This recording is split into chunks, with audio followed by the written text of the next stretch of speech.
ወጣት ለመሰብሰብ ያደረጉት እንቅስቃሴ ህብረተሰቡም እምቢ ብሏቸዋል። ወጣቱን አንቀበልም ብሏቸዋል። የቻለው ወደ አዲስ አበባ ይመጣል፣ በአውሮፕላንም በአውቶቡስም ባገኘው መንገድ። ያልቻለው ደግሞ በየበረሃው ሰፍሯል። የተመኙትን ያህል ወጣት አላገኙም። ያውም ከሻዕቢያ የባሰ በጣም ድራኮኒያን የሆነ ህግ አውጥተው ሊያስገድዱት እየሞከሩ እያሉ ሰራዊቱ ቲዲኤፍ የሚባለው ዋናው የጦርነት መሳሪያ የነበረው ከሰራዊት እየወጣ የሸሸ ወደ የቤቱ ነው እየተቀመጠ ያለው። ለእኔ አመለካከት ትግራይ ያሉት መሪዎች ከሻዕቢያ የሚሰጣቸውን ትዕዛዝ ተቀብለው የእነሱንም የራሳቸውን የያዙትን ዓላማ ለማሳካት ጦርነት ለማድረግ ፍላጎታቸውን አልተውም።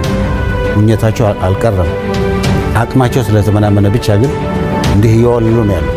ድሮ ሲያስተዳድሩበት በነበረ መንገድ ማስተዳደር ስላልቻሉ በጣም ጨቋኝ የሆነ ህግ አውጥተው ለማስተዳደር ነው የሚፈልጉ። በጣም ከባድ የሆነ ችግር ውስጥ ነው የገቡት ያሉት ልጆች።